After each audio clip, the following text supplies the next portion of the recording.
Podcast de l'article de Aziz Boussetta publié sur l'odj.ma. L'auteur a intitulé son article « Gibraltar, c'est la mer Rouge, en plus dangereux ».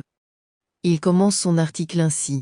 La mer Méditerranée a des ouvertures sur deux océans, à l'est à travers la mer Rouge sur l'océan Indien et à l'ouest sur l'Atlantique par le détroit de Gibraltar. On a coutume de parler des grands défis géopolitiques et des non moins importants enjeux économiques de la mer Rouge, mais on oublie bien trop souvent la conflictualité potentielle à l'autre bout de la Méditerranée, dans la zone de Gibraltar et de la mer attenante d'Alboran, plus exacerbée et plus tendue.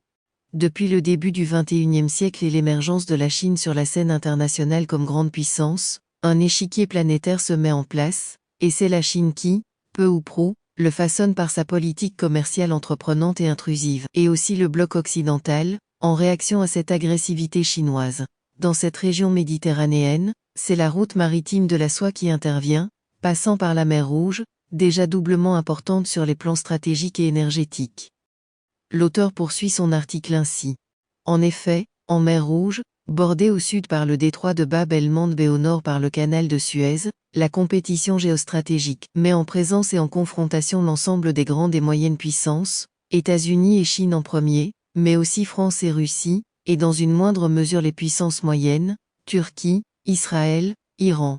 L'attention du monde est focalisée sur les quelques 200 km de la mer Rouge, bordant la péninsule arabique et représentant entre 10 et 12% du trafic commercial maritime mondial, qui transite par le canal de Suez, en plus bien évidemment du très dense réseau de câbles sous-marins. L'importance stratégique de cette région du monde est telle que les puissances qui s'y confrontent et s'y affrontent s'annulent en quelque sorte, chacune d'entre elles étant consciente des limites à ne pas franchir et du danger que représenterait sur leurs économies une confrontation ouverte.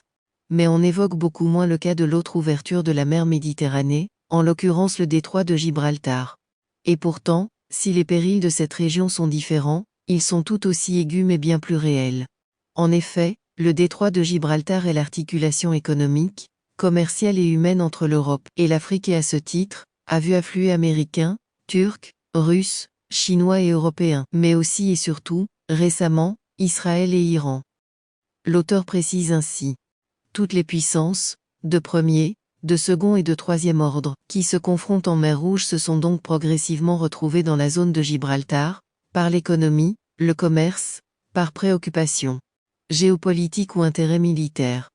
Des manœuvres militaires se tiennent dans cette région, depuis longtemps, comme l'exercice African Lion et, aujourd'hui, les Russes organisent des manœuvres avec l'Algérie.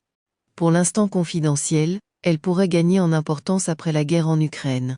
Plus grave est cette confrontation presque directe entre l'Iran et Israël, par drones interposés, entre autres, et l'un et l'autre seraient tentés de prouver sur le terrain l'efficacité de leurs armes, pour mieux les vendre ailleurs. Le Maroc a signé un accord militaire d'importance avec l'État hébreu et Alger ne cache plus son alliance avec l'Iran.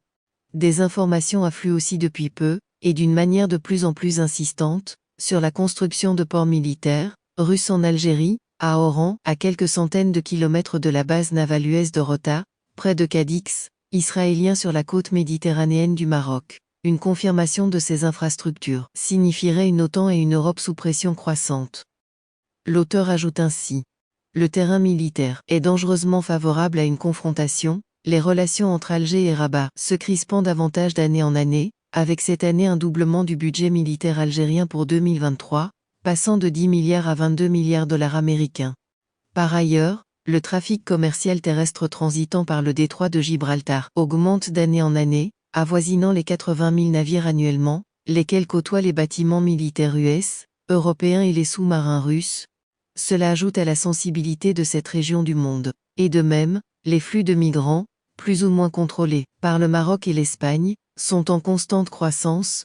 Cependant, la succession des crises multiformes, sanitaires et communautaires, climatiques, économiques et politiques, est porteuse de l'inévitable menace de la recrudescence des mouvements de population du sud vers le nord, l'instabilité et l'insécurité en zone sahélo-saharienne étant chaque année plus marquées.